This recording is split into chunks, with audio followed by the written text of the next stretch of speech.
صباح السعادة على احلى متابعين في الدنيا. يلا بينا بقى كده نعمل كده ايه شوية كشري كده زي ما انتوا شايفين. مكوناتنا بسيطة وبقدر الامكان هختصر لكم، يعني ايه مش هصور لكم ايه الفيديو كله او التفاصيل كلها، بس ايه حاول كده اختصر لكم بقدر الامكان. اهم حاجة كده ايه هقول لكم مكوناتنا.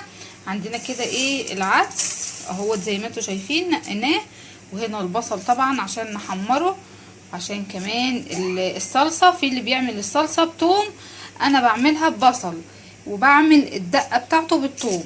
عندي هنا الثوم اهوت يا حبايبي زي ما انتوا شايفين، وعندي الليمون، وهنا طبعا المكرونة الصغيرة زي ما انتوا شايفين كده، وطبعا المكرونة الاسباجيتي إيه هكسرها طبعا، ده هي ايه شوية صغيرة إيه مش مستخدمة ايه كتير عشان هعمل بس طبقين.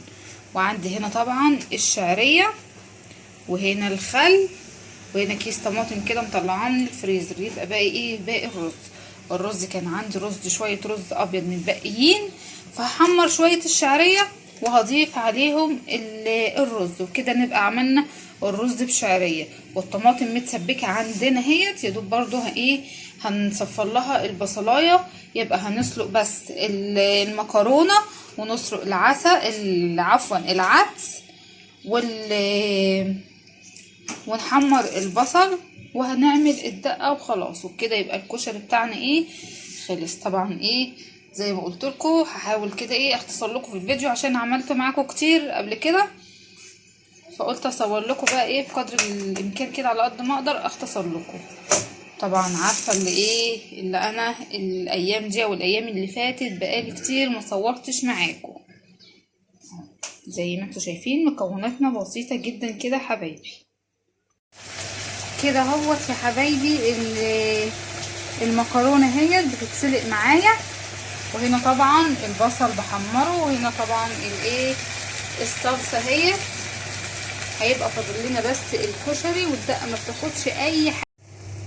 كده اهوت يا حبايبي حمرت الشعريه، وبعد ما اتحمرت طبعا سلقتها وضفت كده عليهم ايه شويه الرز الابيض اللي انا قلت لكم عليهم متبقيين.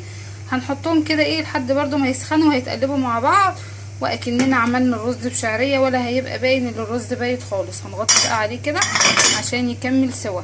وهنيجي بقى هنا ايه شايفين ده العدس هو خلاص استوى معانا، هشيله بقى من على النار. وطبعا سلقنا المكرونه وحمرنا البصل، والطماطم كانت متسبكه يا دوب صفرنا لها البصلايه وخلاص كده طبعا نكون خلصنا.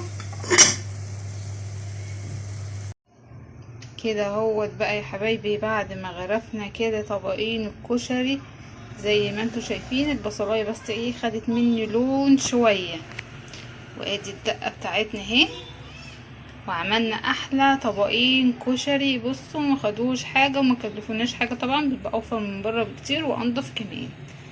لايك وشير بقى احلى متابعين في الدنيا. شايفين الجمال؟ يلا تعالوا بقى اتفضلوا كلوا معانا.